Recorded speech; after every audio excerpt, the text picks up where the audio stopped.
queridos amigos, homens de prata e mulheres de prata. É com imenso prazer que eu apresento hoje um episódio muito legal, com um cara fantástico que tem histórias variadas, da medicina à política. Isso mesmo, Walter Feldman, 68 anos, meu querido Walter, muito prazer em recebê-lo aqui. Eu acho que você tem histórias bacanas para contar para a gente, principalmente essa sua virada, né? Começando pela medicina, passando pela política, passando pelo futebol e hoje tratando de longevidade. Walter, seja muito bem-vindo aqui. Olha, é um enorme prazer estar com você. Eu estava com uma expectativa grande. Eu acho que é a primeira entrevista que eu dou depois que eu saí da CBF para tratar de um outro assunto que não é o futebol. E é um tema que me empolga, pelo qual você me convidou, que é o tema da longevidade. Mas é uma experiência fascinante. Eu brinco muito que eu tive as oportunidades que Deus me deu.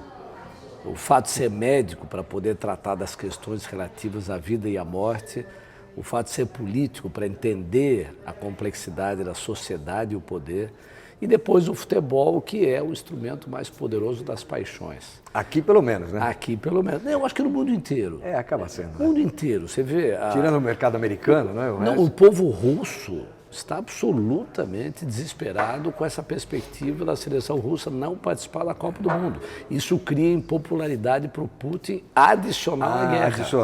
Adicional à guerra. Mas os Estados Unidos que você falou, está crescendo muito o futebol, principalmente feminino.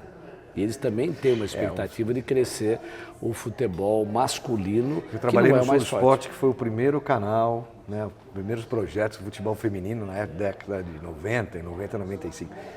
E a base nossa, que a gente tinha como referência, era o mercado americano, que vem crescendo cada vez mais. Muito. Agora, você falou em guerra e tudo. Como é que foi a sua experiência de trabalhar no Exército no Pantanal?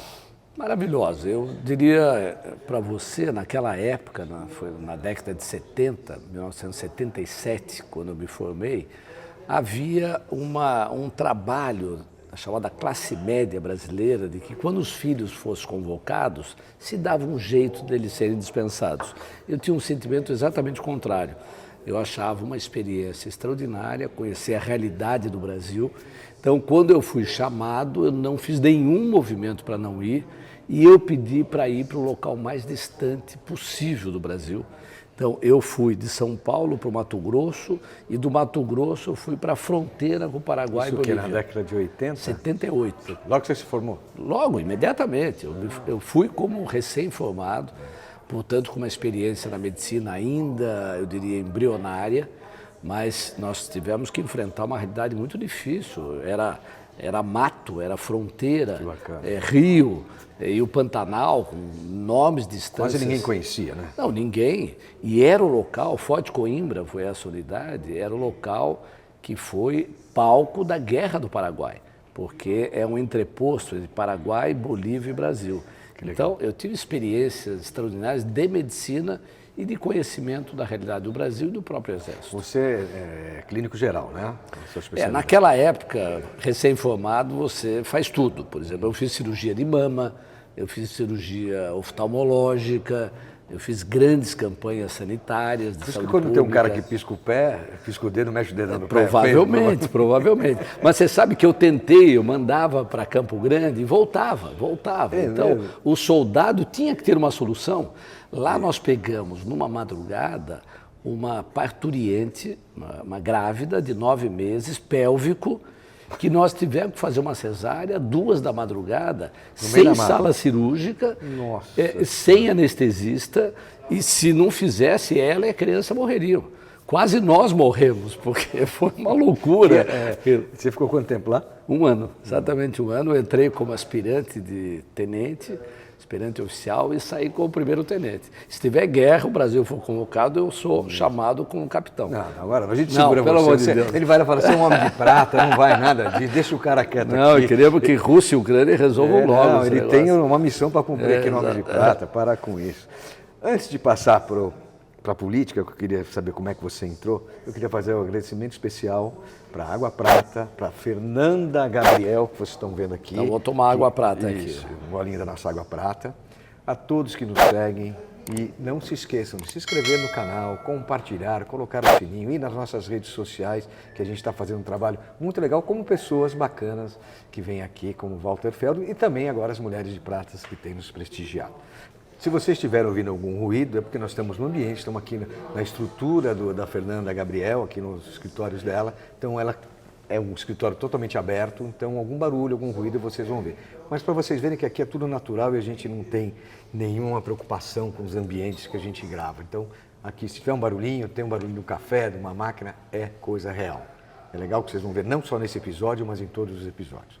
Bom, meu amigo, agora conta aqui pra gente o que você foi fazer na política. Como que você, de um médico, foi pra política? Começou cedo, vereador na ditadura, cara. Você sabe, a vida é muito imprevisível, né? Por isso que o futebol é tão genial, porque ele é imprevisível. O time pior pode ganhar do melhor. E a vida é assim. Então eu estava me preparando para ser médico, gostaria de trabalhar nos locais mais distantes do Brasil, sempre tinha uma visão mais social, mais humanitária. Mas, de repente, eu estou no meio da ditadura militar, do regime militar muito fechado. Era 72. Nossa, 72 era muito pesado. E tudo fechado. E eu, muito curioso, falei, mas por que não tem organização de estudantes? Por que não tem uma vida social? Você começou dentro da própria faculdade e tal. Eu fui até o centro acadêmico, que era diretório acadêmico, que o regime militar não permitia que fosse centro acadêmico, que era politizado. Fui lá e comecei a desenvolver área científica, área cultural, para tentar... Numa faculdade federal, né? Sim, Universidade Federal de São Paulo, a Unifesp hoje, Escola Paulista de Medicina. Então, uma época muito fechada, ou seja, as pessoas não se conversavam, havia muito medo. Havia um departamento do DOPS instalado dentro da faculdade, da sala do diretor da faculdade, que observava tudo que a gente fazia. O DOPS? É um negócio impressionante. Fleury, Luiz Paranhos. Sim, sim. O sistema de inteligência no Brasil, porque os estudantes eram um setor perigoso. 68 mostrava isso, né? Na França, quando os movimentos estudantis... tinha um pouquinho mais de conhecimento, né? Por isso. Mas eles sabiam disso. Aí eu vou para o centro acadêmico, começo a me movimentar, e em 76 eu viro presidente do centro acadêmico. Aí já começava no Brasil, a gente precisa contar essa história, porque a gente esquece, mas havia um movimento no Brasil, em São Bernardo com Lula, em Osasco, em Guarulhos, o movimento dos metalúrgicos. A periferia de São Paulo se movimentava para resistir contra o regime e nós, estudantes, já começávamos a organizar as primeiras passeatas. Eu me lembro, fizemos várias passeatas no Vale do Anhangabaú, na Praça da Sé, bordoada nas costas porque a gente não podia se manifestar. E aí eu começo a compreender a sociedade, a liberdade, a democracia, aquilo que a gente deveria fazer para que o Brasil voltasse a ter uma caminhada mais livre, mais humanitária. E aí me envolvi na política. Você perdeu um pouquinho agora nesses últimos... Completamente. Mas aquele idealismo, não gosto de falar de política aqui no programa, mas a gente tem que lembrar que se perdeu um pouco, né? Eu aprendi muito isso.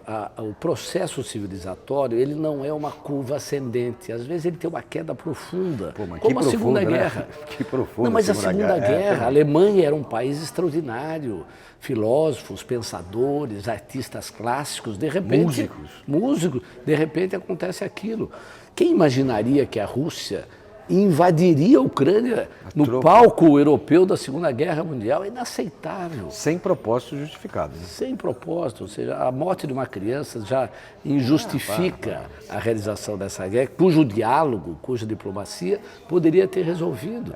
Um debate sobre a OTAN, Estados Unidos, a Rússia, Estados Unidos deveriam sentar e falar, tudo menos a guerra, vamos ver, vamos chegar num acordo bom para os dois lados. Mais aqui, né? Bom, deixando Mas então eu fui para a política, de repente eu começo a me movimentar, estudante de medicina, médico da periferia, eu estava no Partido Comunista do Brasil, eu falei, não, você vai ser candidato a vereador. Aí, minha vida... E de lá para cá, por quais posições você passou dentro da política? Muitas. Eu fui vereador 10 anos de São Paulo, depois eu fui na década de deputado, 90? A década de 80. A década de 90 eu fui deputado estadual, imediatamente líder do governo Mário Covas, durante 5 anos. Foi um governo de reconstrução de São Paulo, muito importante. Aí eu fui chefe da Casa Civil do Covas e fui presidente da Assembleia há 2 anos. Isso foi 2000 ou 2003, né? Eu saí em 2002. Saiu em 2002. E como o Covas morreu, eu, como presidente da Assembleia, virei vice-governador de São Paulo. Eu lembro disso. Vice-governador de São Paulo, assumi o governo 4 vezes. O Alckmin viajava e eu o substituía no governo. Todas aquelas bagunças aqui, foi na caneta dele, né? Não, eu não tive tempo de fazer coisas assim. E eu compreendia que eu era interino, então eu apenas... Que posição, né? Cara? Mas a Assembleia, Cuca, foi muito importante. Ela reformou o Estado de São Paulo, desestatizou aquilo que era imprestável para ser público, deveria ser privado, uma visão liberal forte, social forte. Mário Covas foi extraordinário. E aí eu viro deputado federal. 3 vezes, fui 3 vezes deputado federal. Fui em 2003, governo Lula, até o final do governo Dilma Temer. Tá.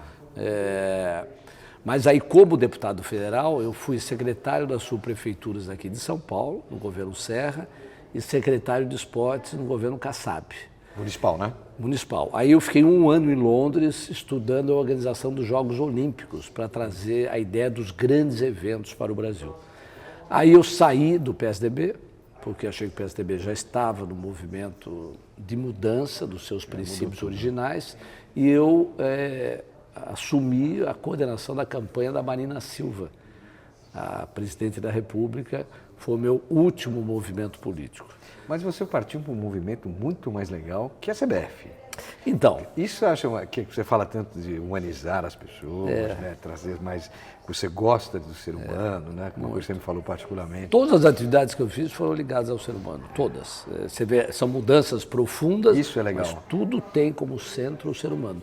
Aí, em 2014, a Marina perde a eleição, quase ganhou, você lembra? Quase ela vai para o segundo turno contra a Dilma, mas entra o Aécio. E aí eu recebi o convite para ser secretário-geral da CBF, trabalhando no Rio de Janeiro. Quem era o presidente na época? O Marinho? Não. Era o Marco Polo. Marco Polo Del Nero. Marco Polo Del Nero, que depois foi banido. Nós continuamos a gestão, fizemos uma revolução no futebol brasileiro, reconhecido pela FIFA. Fizemos modelo de governança, gestão de riscos, compliance, transparência, ética. Mudamos o futebol, muitas vezes não reconhecido. O trabalho de bastidores normalmente não é reconhecido. É difícil, e era um trabalho muito centrado, muito vinculado ao que há de mais moderno em gestão do mundo, com acompanhamento da Ernst Young. Foi um trabalho muito bonito para transformar o futebol. Você ficou até que ano? Fiquei até 7 meses atrás. Você pegou o escândalo lá do presidente? Houve um escândalo com o presidente Rogério Caboclo, e aí, como eu era do sistema, nós trabalhamos para que o Caboclo saísse.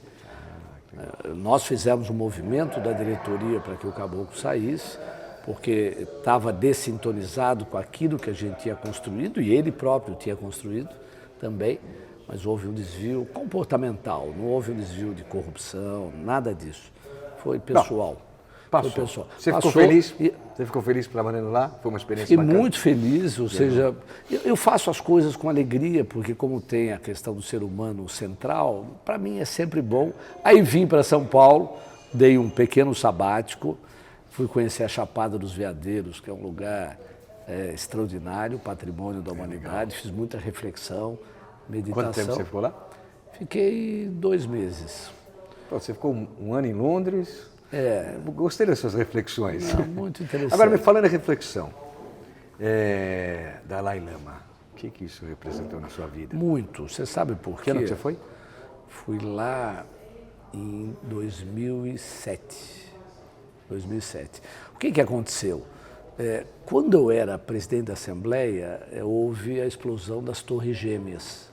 2001, isso. 2000. Eu era presidente da Assembleia nessa época, reunimos toda a sociedade paulista para... O que a gente faz? Tem que fazer um movimento de paz. Aí eu aprendi que o que nós temos que lutar não é pela paz, é pela cultura de paz. Ou seja, nós temos que ensinar a sociedade, desde a tenridade, a criança na escola, as relações interpessoais, as relações nos negócios, de que o tratamento tem que ser polido, elegante, compreensivo, compreender o próximo, a alteridade. Não, aí eu criei em São Paulo o Conselho Estadual pela Cultura de Paz, para construir esse modelo para a sociedade paulista. Né? Sim, é muito forte. E eu fui para Brasília e criei o Conselho Nacional pela Cultura de Paz, como deputado federal. E isso entrou na chamada Década da Cultura de Paz da Unesco, como um movimento no parlamento muito importante no mundo, exemplar. Aí o Dalai Lama ficou sabendo e me convidou para visitá-lo. Que emoção. Eu fui a Dharamsala, na casa dele. Que emoção. Fiz uma entrevista com ele, como você está fazendo comigo, que nós reproduzimos aqui nas redes sociais do Brasil. Ele me deu o chale dele, que é um chale que simboliza a fraternidade entre duas pessoas. Bom, isso merece um episódio só sobre isso, né? É um momento muito importante. E lá eu sou uma pessoa espiritualizada, não religiosa, acredito no ser humano, acredito na sociedade. Me ajudou muito a compreender. Tive depois várias reuniões com o Dalai, no Canadá, aqui no Brasil. Recentemente fizemos, olha, deixa eu só contar isso para ser rápido, fizemos um debate com ele, 50 brasileiros foram convidados para participar de um debate com ele. Quer dizer, uma entrevista, quer dizer, uma sessão fechada para brasileiros. Fechada, depois foi transmitida, né, pelo YouTube, mas é incrível, ou seja, ele defende... Realmente é aquela coisa iluminado. Pra ter uma ideia, quando eu saí da casa dele em Dharamsala, ele me deu um abraço, um aperto de mão, eu fico arrepiado, eu nunca recebi tanto carinho humano como ele. E olha, o Dalai talvez seja uma das figuras humanas que mais sofreu, ele perdeu tudo. Ele perdeu o povo dele, a terra dele, a religião dele destruída, tudo. Ele é um dos homens mais alegres que eu já conheci na vida. E você manteve contato depois? Sim, sim. Através de uma instituição no Brasil chamada Palas Athena, que é uma instituição que faz a ponte com o Dalai Lama. Tem a Casa do Tibete no Brasil, em vários pontos do mundo, para desenvolver a cultura tibetana fora do Tibete. Mas eu queria te contar, o Dalai insiste que o que vai resolver o mundo é a generosidade. Agora vamos falar um assunto que é o principal foco da nossa discussão. Longevidade. O que te levou a ser hoje a presidente, né, desse grande evento de longevidade, né, que é a Feira e Fora da Longevidade, que acontece em setembro, se não me engano, esse ano? 29 e 30 de setembro, 1º de outubro, Centro de Convenções Rebouças, e concomitantemente nós vamos fazer a Silver Week. É o Black Friday. Nós estaremos lá. Estaremos lá. Convite do nosso querido Exatamente. Walter, que já nos falou. Vocês vão participar de mesa redonda, vou colocar. Prazer. Mas é o seguinte, o Francisco Santos, que é um grande empreendedor de feiras, congressos, eventos, juntamente com a Valesca Santos, sua esposa, eles fazem a Coromoda Hospitalar Ré Brasil e criaram o Fórum da Longevidade há 3 anos atrás. Sucesso absoluto. Eu participei do primeiro lá, então, fui assistir, né? Captaram essa informação da Europa e dos Estados Unidos, onde tem um movimento chamado Silver Economy, na França, Silver Economy. Então, é um movimento forte, porque ele é politicamente muito centrado, ele é estável, porque a pessoa, após os 50, 60 anos, vai buscando a sua estabilidade. A gente diz que é a terceira e longa, né?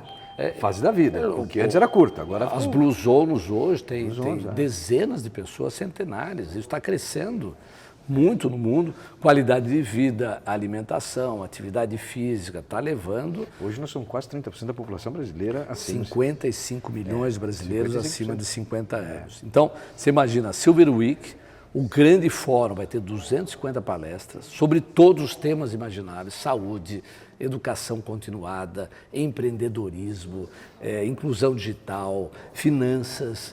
E me fala uma coisa, o que você não quer? Uma democracia contestada, a perda da liberdade, né? Uma sociedade que não seja transparente, ética. Estamos no desvio na nossa avaliação. O mundo está no desvio. Mas nós estamos a passos lentos, mas nós estamos chegando lá, né? Eu estou com muito medo da situação atual do mundo. Avançamos muito do ponto de vista civilizatório para retroceder. Então, se você perguntar o que eu sou hoje, eu sou um humanista. Eu quero o ser humano como uma questão central da preocupação da humanidade e um democrata. Qual partido você é? Nenhum. Uma mensagem para os homens de prata aqui na sua Câmara.